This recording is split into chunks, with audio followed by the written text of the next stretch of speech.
I am Julia.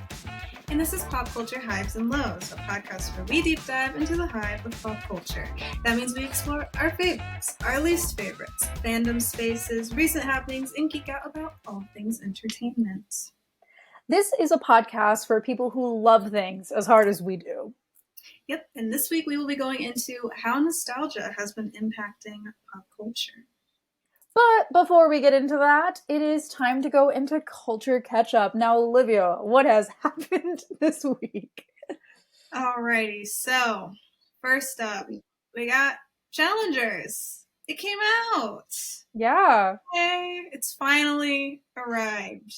For those who may not know, this movie has been on the internet's mind since the first trailer dropped like 10 months ago.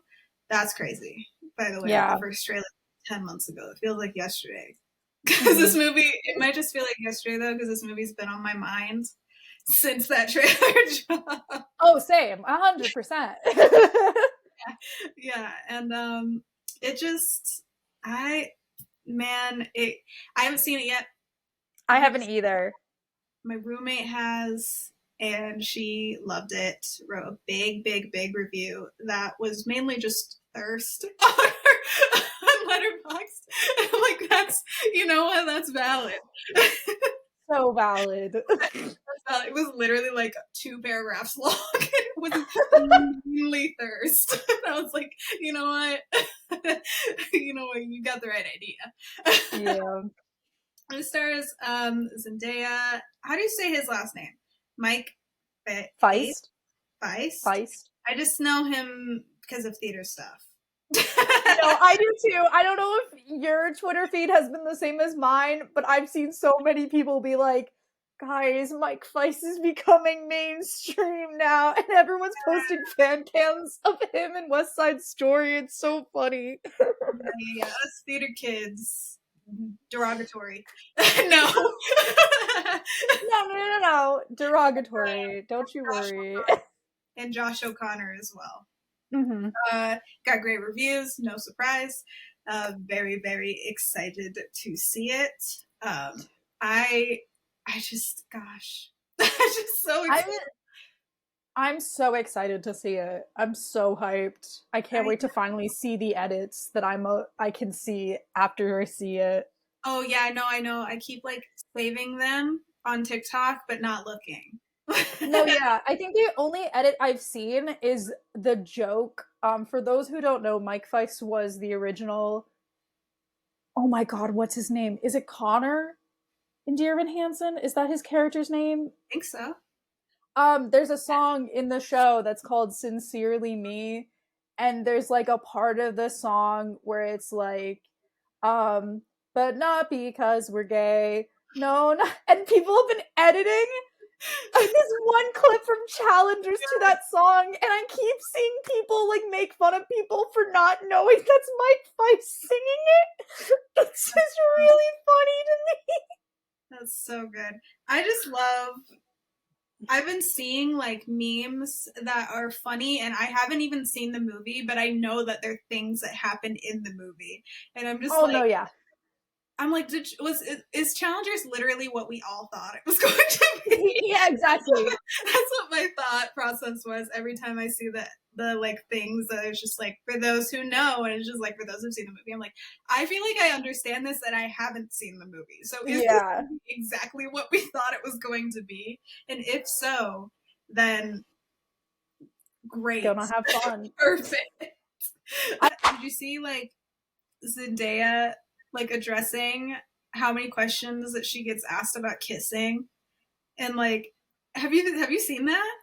Oh, what is so anytime that like she's in a movie where she's like in a relationship with somebody, she always gets asked a question, whether it be on the red carpet or in interviews or on press or whatever, about like kissing, having to kiss like the other actors or whatever. And then now that she has, since the press for Dune 2 had such quick turnaround for Challengers press, she got asked on the red carpet at Dune about kissing, and then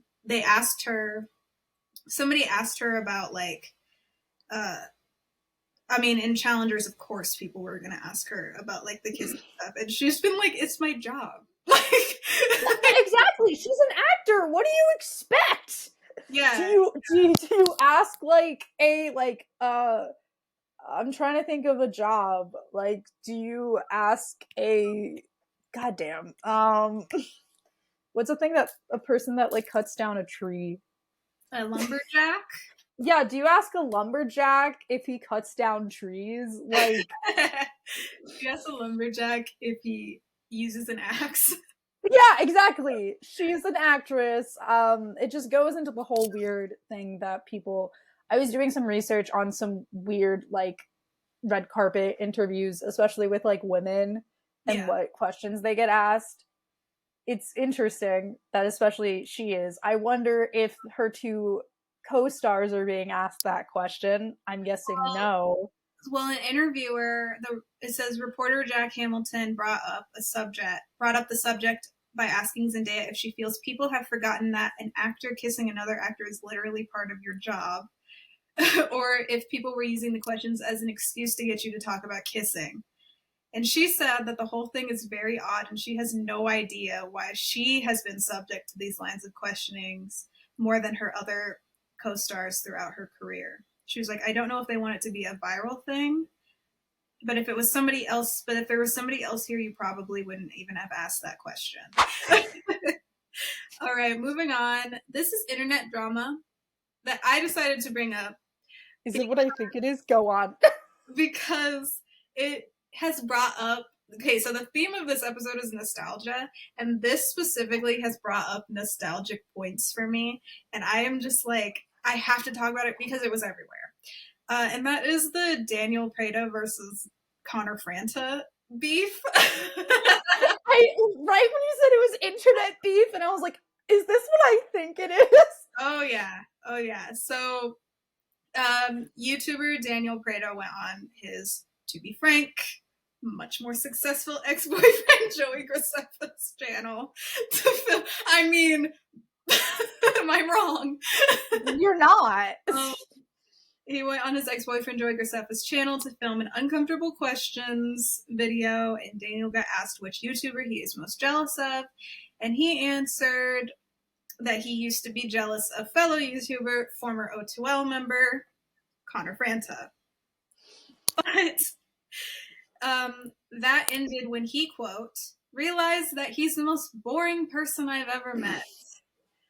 Which I took personal offense when I saw that as a literal like 2012, 2013 like O2L stan. Cried when Connor left O2L. I cried. Connor Franta was my favorite O2L member. So I took offense. I bought his book. Like, I was a Connor Franta stan.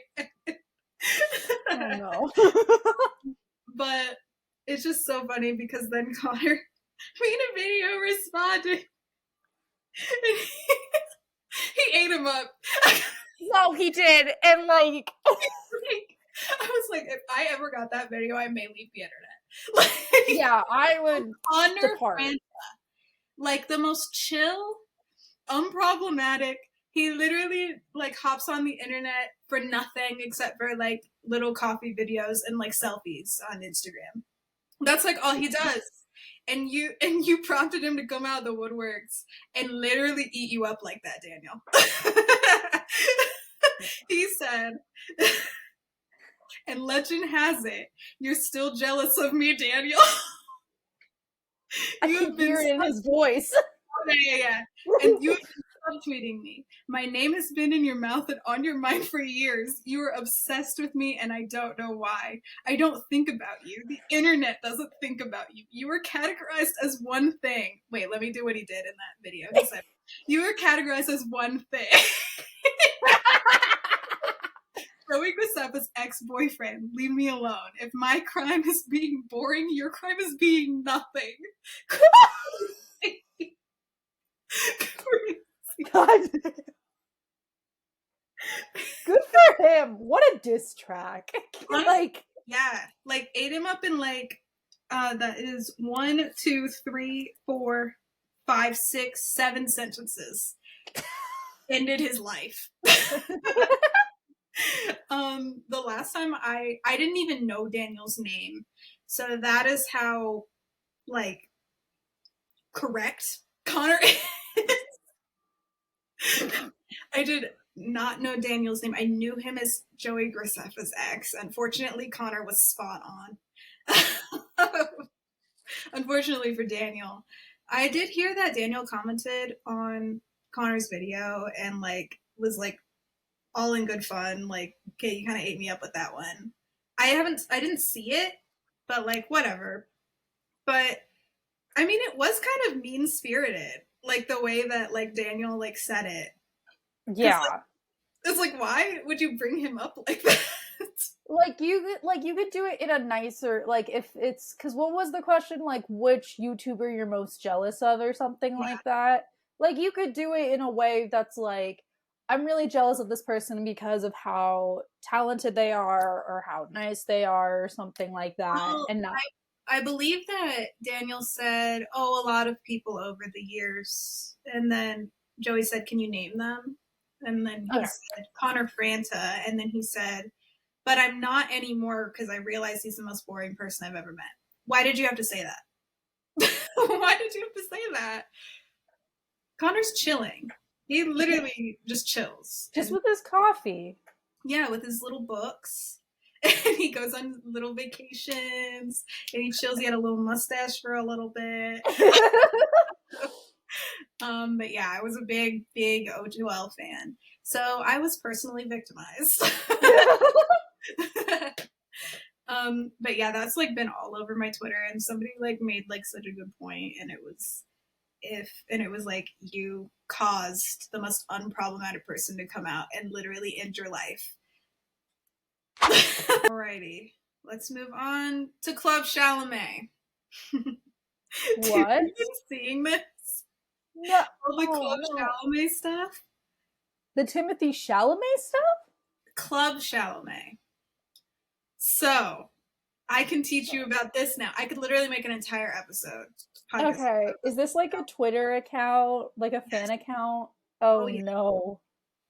So Club Continue. Chalamet has been all over Twitter for, well, over the years many times, but like this past week, uh, because of the Kylie Jenner Timothy Chalamet pregnancy rumors, Oh yeah. people have been like, I need to hear Club Chalamet's thoughts on this. And the reason why people want to hear this exact fan account is because this is who Club Chalamet is, for people who do not know. Um, Club Chalamet is a 57-year-old woman who has a Twitter and an Instagram fan account for none other than Timothy Chalamet. She hosts a space for older fans. She always says that she's like the front of like older fandom space and stuff. She's been on the internet forever. Like I remember Club Chalamet like trending every once in a while ever since 2019. Like I remember seeing stuff all over. She posts some of the most unhinged, chaotic things. Oh no. Like 8 times. She what? She saw Wonka like 8 times. Why would someone subject themselves to She loves Timothy. Okay, rewatch Little Women 8 times. Not Wonka. She follows Timothy to like premieres and such. There are videos. She has a picture with Timothy's sister. She has a picture with Timothy. Like she like has, not in a bad way. I mean, I don't know, maybe in a bad way, a lot of time on her hands. You know, She bought those you like know, limited edition Wonka shoes. Like she is like a big Timothy fan. Um, but that is a deep dive for another time. There is a lot of lore that goes into Club Chalamet, and I'm just gonna focus on the one thing that happened this week. But she has been outwardly adamant in the past that Timothy and Kylie Jenner, who were dating, did not know each other when they were first rumored to be dating. She had this entire thing about how it's a lie and how it's slander against Timothy, and how Kylie and Chris have been crafting this entire, Chris Jenner have been crafting this like web of lies to get her name out there more and stuff, which she doesn't need that, but whatever. She's also been adamant that Kylie Jenner blackmailed him into the relationship after it was confirmed and they were like seen out. So that is her. But whenever the pregnancy rumors came up, all over my Twitter was just people being like, I need to hear Club Chalamet's thoughts. I need to hear Club Chalamet's thoughts. You know those like Twitter space things where you can like listen? She hosts those a lot. So people were like, is she gonna have one? Is she gonna have one? She didn't. Unfortunately, we did not get one. I would have been there. Ew. I would have been there. I went in there. I would have been there for sure. But there were like memes everywhere. She did respond, but she deleted the response because it was dumb and embarrassing. So good on her for embarrassing. The response was kind of just like the picture that like the news article that was like, there's Timothy and Kylie having a baby. They just chose a random picture of them together. But Club Chalamet really showed her age with this one and literally thought that the picture that was being shown was like what the news article was using to like confirm the pregnancy. So she thought that the picture of them together was like a picture of them announcing it or whatever. So her response was basically like, this is fake because that picture was edited. Oh. That picture edited, which is funny on two different accounts. Number one, the picture was not edited. It was a real picture of them, and she was not pregnant in the picture. And number two, that's not even refuting that somebody would be pregnant. No. They have a picture together. She deleted that response. A little embarrassing on her part. Club Chalamet, love you, girl. But the bad response. Let's move on. Yeah. To Chris Pine. What? Oh no, what's happening with him? Have you not seen this? What he wore to the Pool Man premiere? Oh, is it like the black suit thing? No. Or like it's like leather or something, right? No, I will. Here we go. Okay, so actor Chris Pine, who is one of the best Chris's in Hollywood. He is the best. He wore an interesting get-up to the premiere of his new film, Pool Man. For those listening, I tagged the picture, or I linked the picture, but for those listening, he wore a beige blazer over a yellow shirt that says I Heart LA on it, gray shorts that come up to about mid-thigh, hiking boots, and a pink boutonniere. So...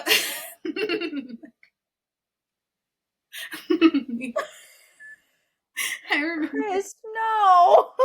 So I remember that Chris kind of always had this like pretty laid back style when it came to like seeing candids of him or like paparazzi shots of him. I've never seen him do this for an event though, and I think that people are saying like it's for his character in Pool Man. I don't know, but I think that's like why people were saying that's what it is. Which okay, cool. It's just like funny, and I like the outfit. It's funny. It's great. But people are saying like it is for the character, but I like to think he's just pulling a Woody Harrelson at the Hunger Games premiere when he just wore like PJ pants and no shoes, and when he got asked about it, he was just like, "It was comfortable, and I wanted to."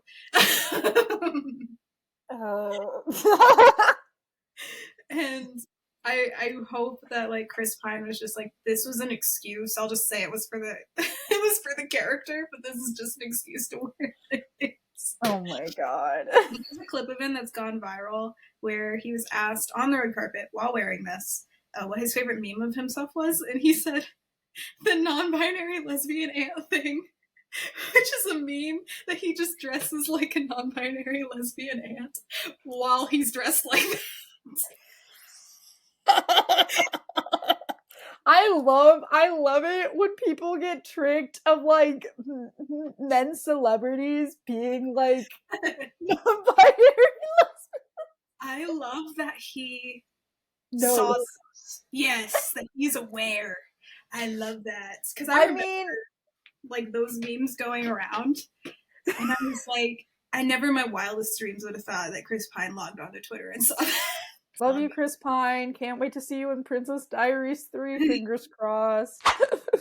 Alrighty, on to our last thing and most horrible thing of Oh today, no. which is the Lion King live action Oh prequel. no.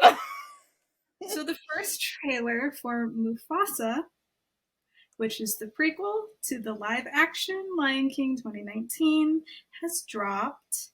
I watched it. It was like a teaser trailer. It didn't tell us pretty much anything or whatever. It's another photorealistic CGI movie that is just still gonna. I mean, the 2019 one was literally a 1-to-1 of the animated Lion King, except for it was photorealistic and less emotional and weirdly uncanny. Like it was just like unfortunate all around, not needed.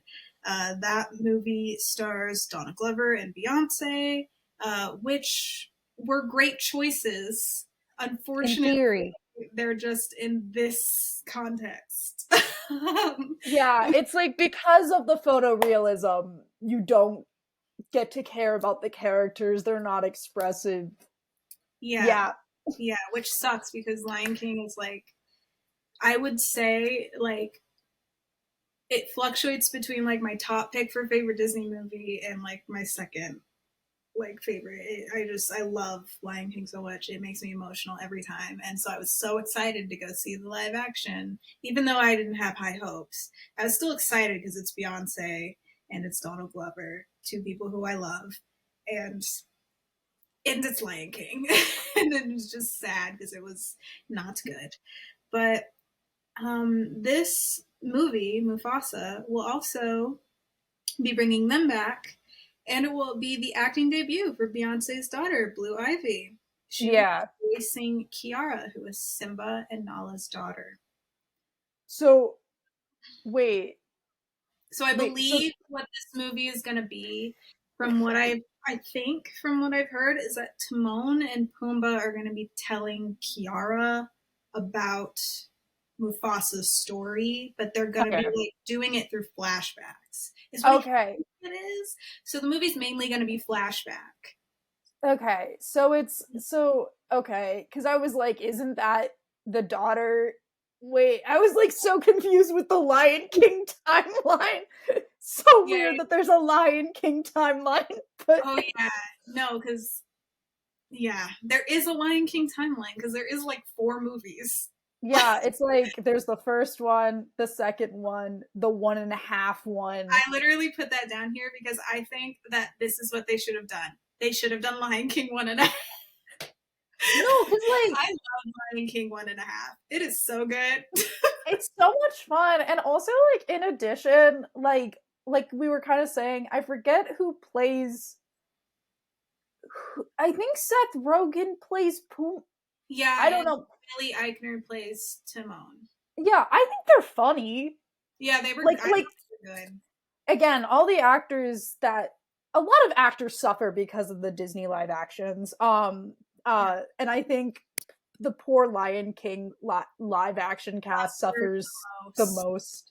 Which is just so sad because Donald Glover is already such a good voice actor, and I'm just like, oh, you squandered him, guys. Yeah, like, geez, guys, he's Yeah, it's rough. And then like I was also so excited because Beyonce, it's Beyonce. Come on. And that's just, and I'm just like, guys, this is Blue Ivy's acting debut, and y'all put her in this, yeah, like guys. there's like I know they're doing this because it made a lot of money, but I think also it was like the second or third live action. I think like it was like Jungle Book, and then No, no, no, Lion. no, What? no, no. It was. I thought it wasn't Cinderella first. Cinderella. It was Cinderella, Cinderella. Beauty and the Beast, Jungle Book, Lion King, Aladdin, Little Mermaid. Little Mermaid. I think Jungle Book is in between. Oh, Um. no, no, no. Jungle Book definitely came before Lion King.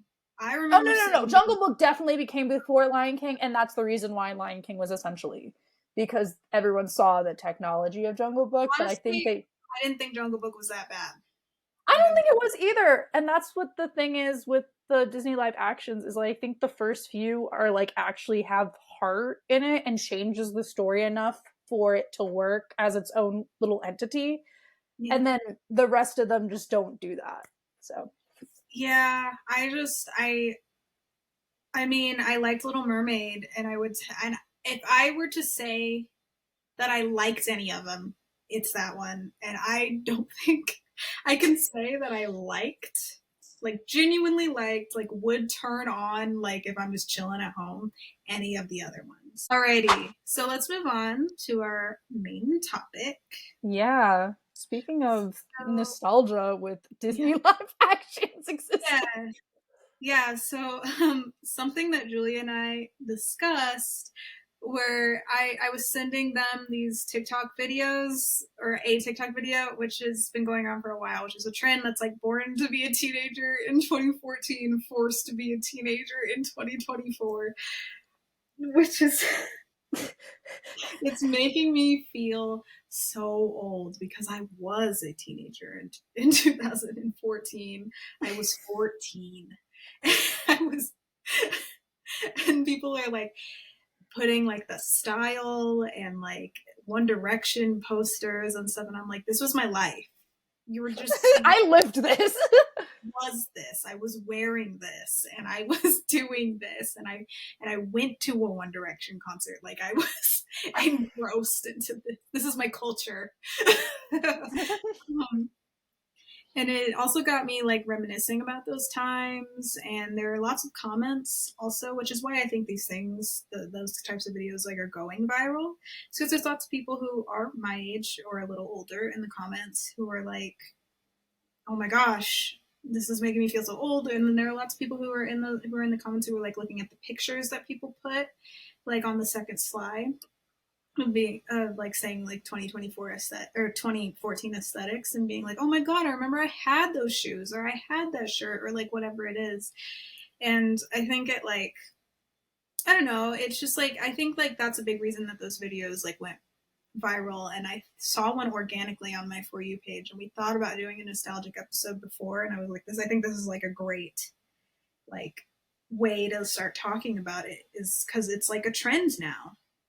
Yeah, yeah, and it kind of like talks about like kind of how we viewed it was like how nostalgia very much impacts the pop culture landscape that we are in today because there's so many things being rebooted or remade like we were just talking about the Disney live action remakes. Yeah. So we put thought about some of the ways that nostalgia is a very powerful asset to either sell your items or movies or trends and or even a dying or a dead film, TV, or music properties. So Yeah, yeah. So we were like talking about those ways. We came up with like a few things that we feel like have like impacted the current pop culture landscape.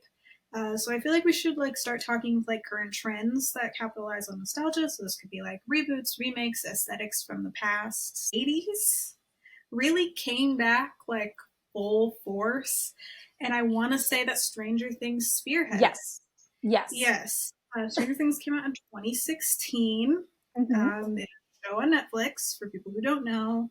Um, and it really did like kind of bring it back, and I bought into it hard. Like Same. this is a scrunchie from that time. Uh, I had so much like clothing that was 80s inspired. I I bought any sort of like old 80s thing. Those like they and like Stranger Things was selling so much stuff that was like 80s themed, and I bought it like all.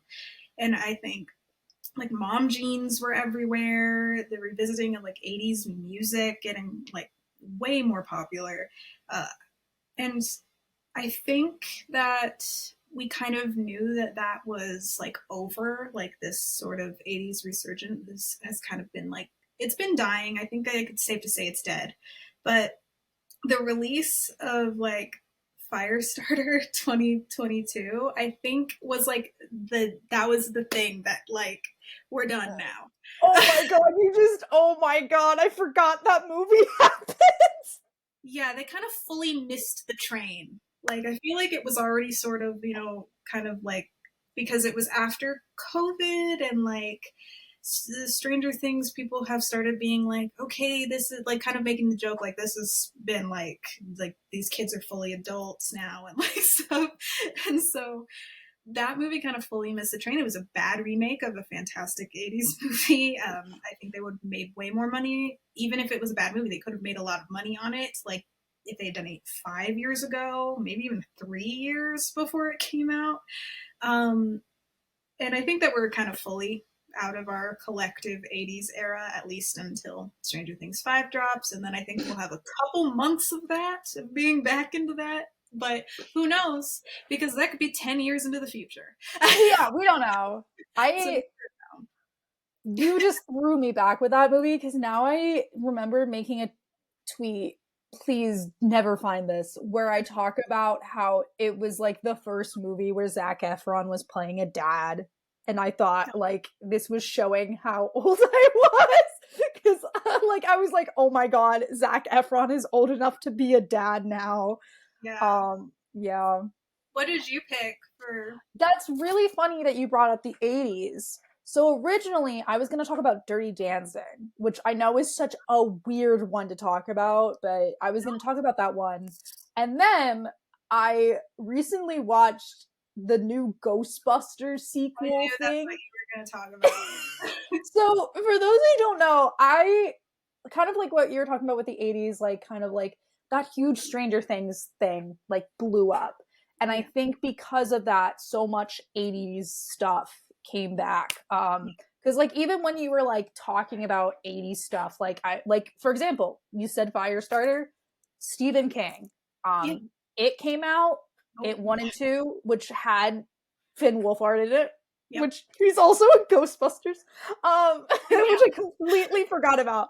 Um, but I think the interesting thing with Ghostbusters is that um, I think they tried to reboot it in 2016, which I thought was an okay movie. I don't think it deserved the hate that it received.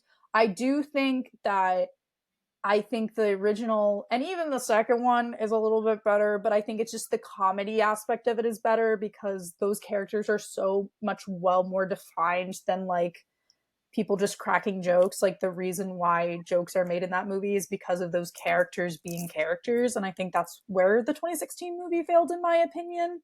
Um but after that kind of died down, they decided to reboot Ghostbusters again, but this time Ghostbusters Afterlife was being directed by Jason Reitman, who is not just like a very well established indie director, but sadly he is a nepo baby. And he's the director, the original director, Ivan Reitman's son. So I was very excited to see how this film was going to work within the Ghostbusters thing. And I think it worked really well because not just like, I think sometimes people miss with the nostalgia thing. There has to be a lot of heart and passion behind whatever you're creating. Like, I think that's the thing that made Stranger Things kind of like really hard hitting, was because a lot of people watched it that grew up during the 80s. Like I watched it with my parents, and my parents are always like, I had that thing. Well, I mean, And and there is also that concept, which is like it's a real thing, which is you can feel nostalgic for something you haven't been through. And I think, I think that there was a lot of people, like, including me, like, who was like, who are my age or who were younger and watching Stranger Things and being like, yeah, feeling nostalgic even though they've never been through that. yeah, yeah, because I Yeah. think, yeah, because I grew up on 80s movies, so I feel a sense of nostalgia even though I didn't grow up during that time. And I think what Ghostbusters Afterlife did a great job with was because you have the director who's the literal son and like kind of had similar themes to what was being discussed in the film. That is what I think it worked. Yeah. However, they tried to make a sequel to it, which I was like, okay, I'm down for it. Like, I thought that one was really good, and this would be an interesting way to take it. He did not come back to direct it. I think he helped with the story a little bit, but you can clearly tell that this was a cash grab. They didn't really care about a lot of things. And I think that's also like the flip side of the nostalgia thing, is because I think the like, if you're looking at this as like the first Ghostbusters of the new kind of era, that one kind of had nostalgia, but the nostalgia was kind of earned in a way because they like grew with the characters, and these characters are related to one of the original Ghostbusters and all that stuff, and there's a reason why that nostalgia is there, and it's kind of Yeah. sweet. And then you have this one where they have a random subplot where Finn Wolfhard is trying to catch Slimer, and it has nothing to do with the original plot. There's Yeah. also a scene where like Ray runs into like the ghost in the library, has nothing to do with the plot itself. I think the Yeah. guy was like, "Oh, I'm just going to throw in what I remember of the original and see Yes. what That's what happens." I say, is that I think that is kind of what happened with Firestarter as well, is that they were just like, all right, this is another 80s movie that I think will remind people of Stranger Things a little bit, because a lot of elements from Eleven's story was taken from Firestarter, the original. So I think it just, when it goes too far, that's whenever it starts to, because trends don't stay around forever. And this 80s thing has died off. It has. Yeah. And I think it already died off in Yeah. 2022 when Firestarter came out. So Yeah. it's like, you No, yeah. missed the train and you're beating a dead horse at this point. Yeah.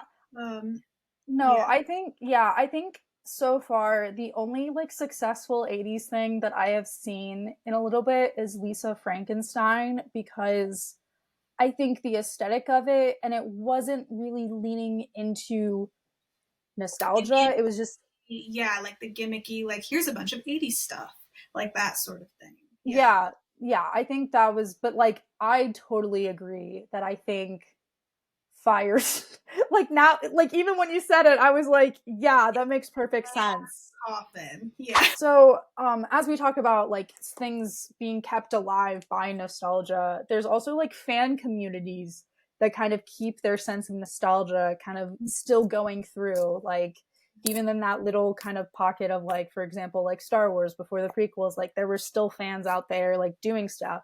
And we kind of wanted to talk about how even after like the property is done, and kind of like their love for and nostalgia for this certain fandom keeps it alive. So Olivia, which was one that kind of came to mind for you of a fandom that's kind of been kept alive? Well, I'm in a lot of dead fandoms, so it's really hard for me to it's So just true. real. So it's really hard for me. It was like hard for me to like pick one that, because I see the active stuff. I just don't know how many people are like there, because I'm seeing where it's most active. But one that came to mind where I'm like, this has consistently stayed alive and I think hasn't like died off to the point where it's like I haven't been seeing stuff consistently for like a few years, has been Twilight. I literally, that fandom, a fandom I'm not a part of, but a fandom that hasn't died. Like I literally, No, like since literally, when did the first one come out? 2009. I think that, or 2000, like, yeah, I think 2009 is the year Yeah, that it came out. I mean the Twihards, they come out of the woodworks every fall without fail. When one singular leaf falls to the ground and Bella's lullaby starts playing, full blast. You know, good for you Good guys. for you guys. No, literally when you said that, that's really funny you said that, because I literally found out yesterday my friend has never seen Twilight, and it's a goal. It's a It's a goal. goal to get her to see it. Yeah, I love the first one. I love the first one. Yeah, I really, really love the first one. And then the other ones just didn't interest me that much. No. And then Well, I watched, in its entirety, I watched the last one as well, the very last one. So I've only like fully seen the first one and the last one all the way through. those Doesn't are mean the I best ones. won't, So doesn't mean I won't ever. Just haven't done it yet. yeah. But yeah, and then like yeah, it's like as soon as fall hits, everybody's watching. My roommate loves Twilight, and like Robert Pattinson is going to be all over my For You page in like late August, early September for sure. Yeah. So yeah, I think it's just like actually impressive how this fan base that consisted at the time of mostly teen girls. Like I am so impressed that they have consistently stayed as large and as like long standing as they have. Like that is impressive, and that is like goals for a fandom. Like like truly. And I'm just like, I think that like now adults who used to watch are enjoying like their nostalgic movies, just like watching Twilight. And then like also there are new teens who are discovering this. And I think this also ties back into like people who want to live in like the 2000 or the 2010s and like that sort of thing, because those movies are very 2010. Oh no, especially the first one. Let's Oh yeah, talk about the blue filter. Like yeah. Oh yeah, a choice and a great choice. yeah, people can hate on the first one for being so cheesy, but at least it had a style Yeah. compared to the other ones. I think like new teenagers as well are like having that nostalgic feeling, even though they've never experienced that time, even by watching those movies as well. Just like me with the '80s aesthetic, like I think it's very like I don't know. I'm just like I'm proud of y'all. I'm proud of the Yeah. Twihard. No, yeah, because like the thing with Twilight is because I'm a person that's kind of in the middle of Twilight where there's a lot of very, very good critiques of it, especially from indigenous people, and also people have talked about Edward and Bella's relationship being a little bit toxic, which I totally agree with. But I think it's also just like kind of what you were talking about with the time period when it came out. And I think like for example, my friend had never seen Twilight, but she had to stay up for the One Direction 10th anniversary, and the way she did that was watching the Twilight series, and now she's like, that's our running joke. Like our running joke is like, Bella, where the hell have you been, Loca? Like she's even on my car. Like Yeah, my roommate, she the other night actually came into my room and she played and she always reenacts Edward scenes. no, yeah, literally. It's like Laughing. Like it's so ugh. I think it's because it became a meme. I don't know when. I Oh no. don't. It started out as hate. Yeah. Because there was this very intense hate for Twilight, but I think the fan base was so dedicated that I think that it was just such an early understanding, like we have to like go down with the ship for this thing, that it was like I think that that's just like kind of carried through, because like remember there was this big like Harry Potter fandom versus Twilight fandom feud, and like all this, yeah, yeah. Yeah. Anyway, what did No, you choose? I've said this before, and I've talked about this fandom before because I was very, very passionately a part of it. I did pick Percy Jackson Okay. because like we had to like deal with like two failures of a movie, and then for like however long it was, just like deal with our like the book series and the books that were coming out. And Okay. like I think it's just so interesting that I think it's also because of a lot of the people that read the books were kids when it came out. Like for example, I was in 5th grade when I first read the first book, and then now I'm like 22, and like I was also in 5th grade, but I read them before you. But yeah, yeah. I think I was But not them. I don't think there was that many books out. Whatever yeah, else. I because I hopped on I got caught up like the summer before House of Hades came out. So like I was, but like it's really interesting because now like there's like gonna be another trilogy with like Percy, Annabeth, and Grover, and like they're supposed to be college kids, which I find like so funny.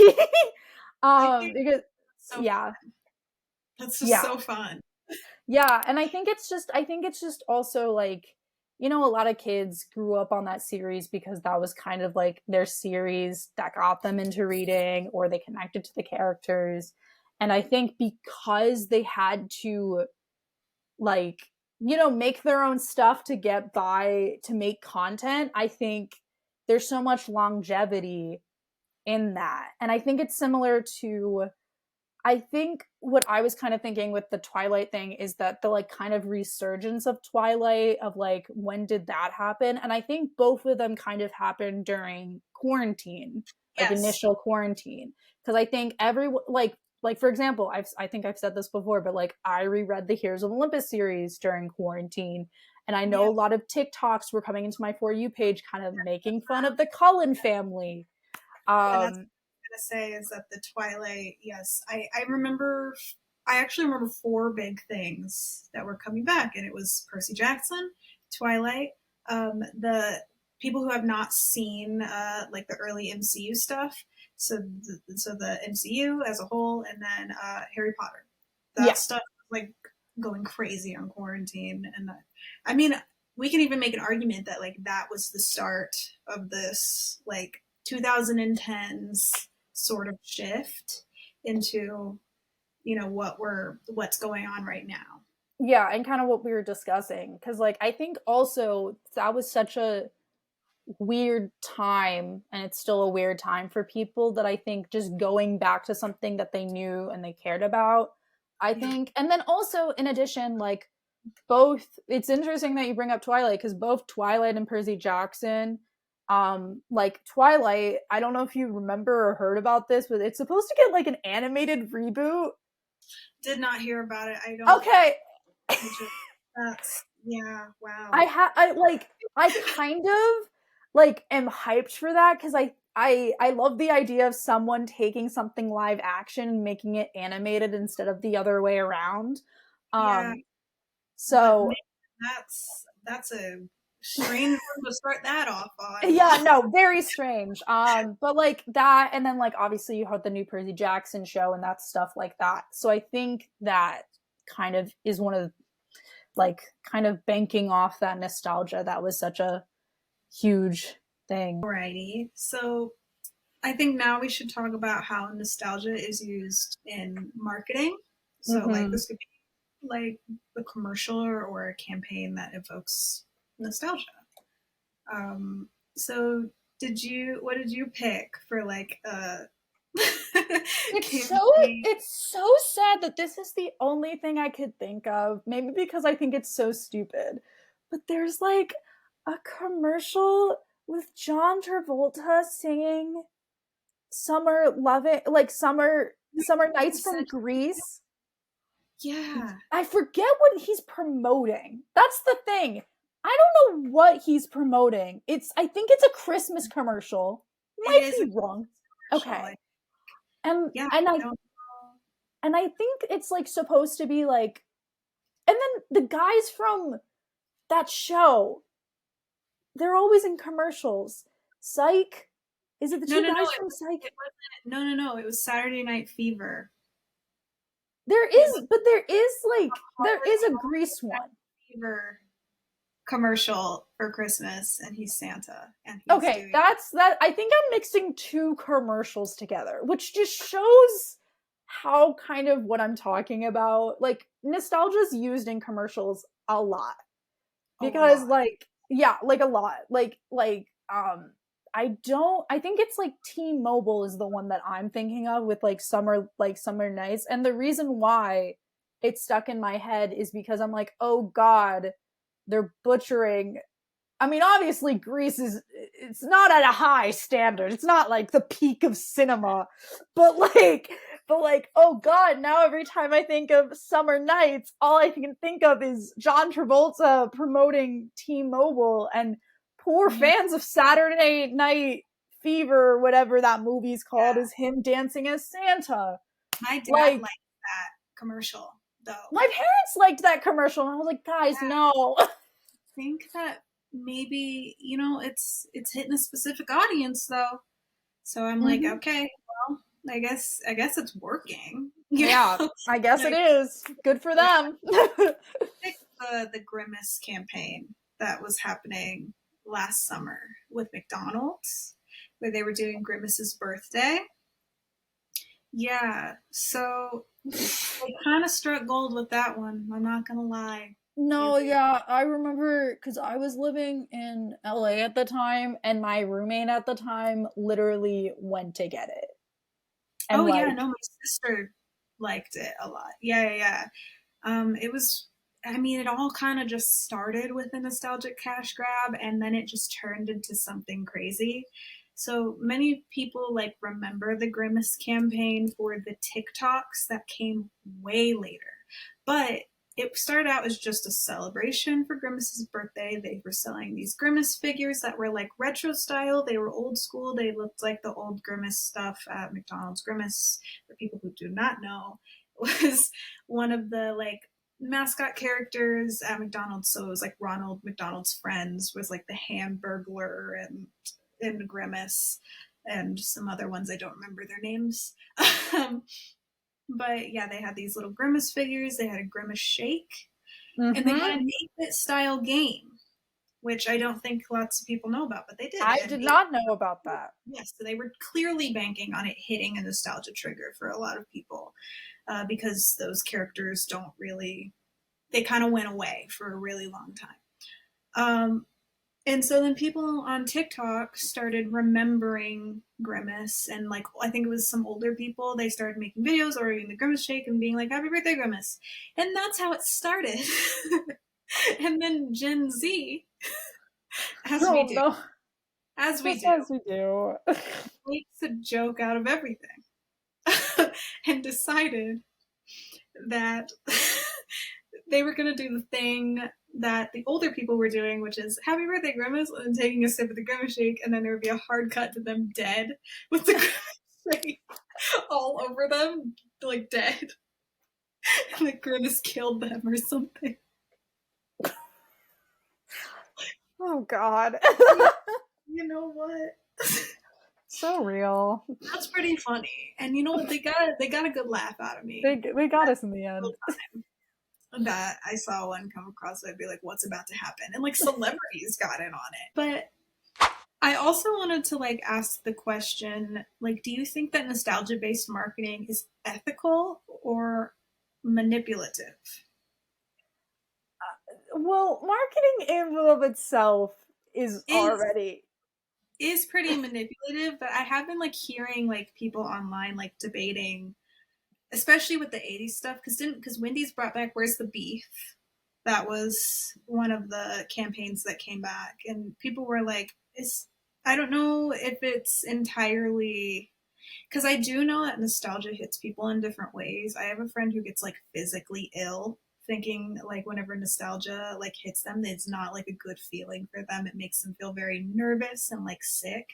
So I'm like, I looked that up like online, and there were lots of people online saying that nostalgia makes them not feel good at all. And like sometimes when these commercials come up, it like makes them nervous and things. And I'm like, I don't know. I guess it does make sense because nostalgia is looking back on something, and I'm like, it could be something triggering or not okay for somebody. And I'm like, I guess like life doesn't come with a content warning, whatever, but is it entirely ethical?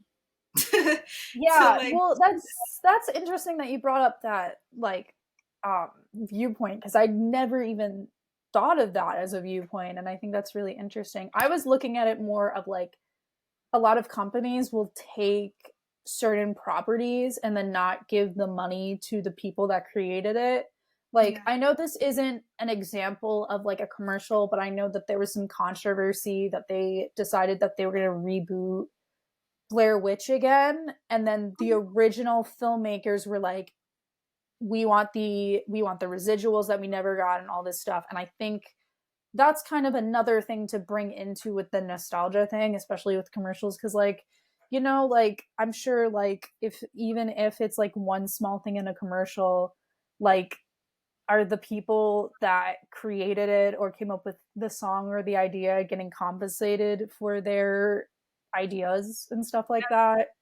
Yeah, that's an interesting point to bring up as well. Yeah. Yeah. I mean, I don't know, because like for me, like I don't know, I think I also kind of think it's a little, I mean, all marketing is literally made to bring to literally trick you, not trick you, but like manipulate you into feeling a certain type of way so that you can come buy the thing. So like Mm. in that way, I'm like, I guess they're just doing what they always do, but it's just like it feels like an extra layer of like scumminess. Yeah, I think, yeah, I agree with that. What's gonna happen with the future of nostalgia with pop culture? I don't know what you personally think about what that's gonna be. Personally, I think we're just gonna go to the next decade and see what happens. At least with like we were talking about with 80s, I think 90s is next. So I don't know how you feel about it. I genuinely think that mid 2000s is next. I don't think Well, that we're going in order. And I think we sort of have, but slightly. Because I remember in like 2020, 70s stuff was getting really big. And then people were like rewatching 90s stuff for like a very little bit. And then Y2K had a big resurgence, like I would say these past couple of years. Like Y2K was like the biggest thing, and like some people are still doing the Y2K thing, like Ice Spice, and I would even say Sabrina Carpenter has some Y2K. Even Olivia Rodrigo, I would say, has a lot of Y2K inspired yeah. aesthetic. Um, but I am just seeing a lot of mid 2010s stuff going on right now, and I'm even seeing like, I don't know, because like people were saying like, I want to dress like insert character from mid 2010s show here. Like I've been seeing a lot of that, like Elena Gilbert from Vampire Diaries.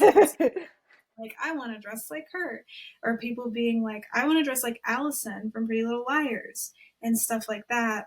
And I'm just like, this is how it starts. It's always like little fashion things, and then we just go into these like downward spiral. And I don't know how I feel about that as somebody who was 18 in the mid 2010s. I don't know how I feel about that, because the Tumblr time was like dangerous. It was a very that time Dangerous. was just like, wow, we think we glorify mental health now. Back then. 2010s? Whoa. No, and that's really interesting that you bring up those two like 2000 stuff because I'm just thinking in the terms of entertainment. I think the idea of waiting for a certain time for a reboot and stuff like that is like getting like smaller and smaller because like didn't right when Vampire Diaries end there was another series. Though there's two series with Vampire Diaries, but yeah, but yeah. But then there was like their children and then also Pretty Little Liars. It ended. Then it had there's multiple spin-offs to Pretty Little Liars from what I know. There's a spin-off called Twisted. It was happening while Pretty Little Liars was coming out. And then there was another one after the Perfectionist, I think. And then right now Original Sin is going on. Yeah, and then you also have like Gossip Girl that ended in like 2011 and then it was rebooted and then it failed because it wasn't good. Yeah, well that's like what I'm saying. Like I think with these we're getting reboots from 2000s and like 2010s stuff. And I'm like, I don't know, maybe. And then like and then like they just came out. Oh, speaking of Goosebumps, they just came out with like a Goosebumps show on Disney Plus or something, I think. Yeah.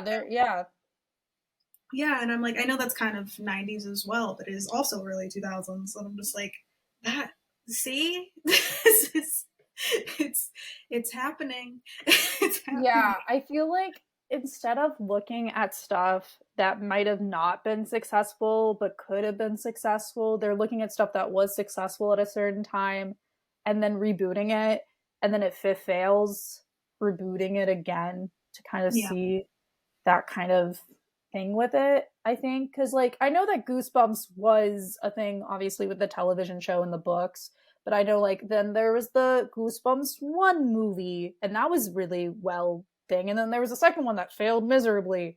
And then now there's that Disney Plus TV show. So Yeah. it's just, like, kind of looking for ways. This is what they should redo. They should redo Haunting Hour.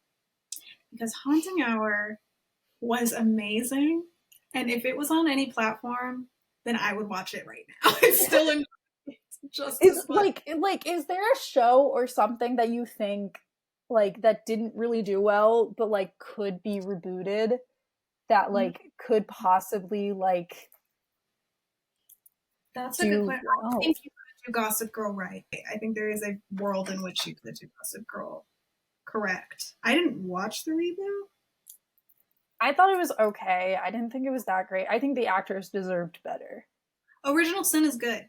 Yeah, I enjoy Original Sin. I know a lot of people don't like it, but I enjoy it from like a person that is very much separated from Pretty Little Liars. I know that you're a big Pretty Little Liars fan, but Pretty Little Liars fan, and I really like Original Sin.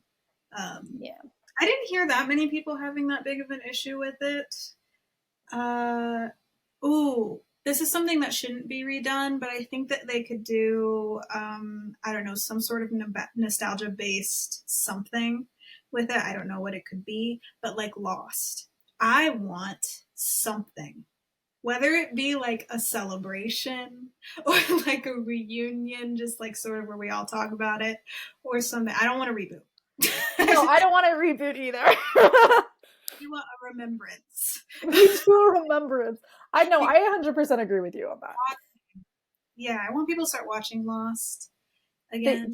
Just show the Drew Gooden video, and that is the resurgence of Lost. I believe that Mike's season 2 recap of Lost has come out today, and I was yeah. So I'm going to watch that after this.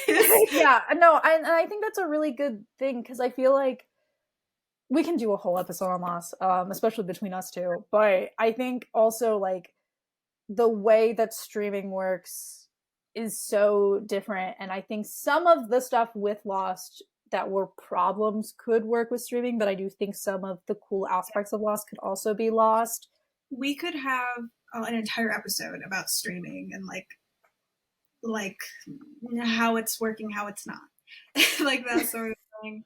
I'm looking at my old Pinterest board to see my old Pinterest just to see the boards that I have to see what I would have wanted to be rebooted. In my 8 years ago, this board is Glee. It's my first ever Pinterest board. I think we have enough. I think we have enough of Glee. No offense.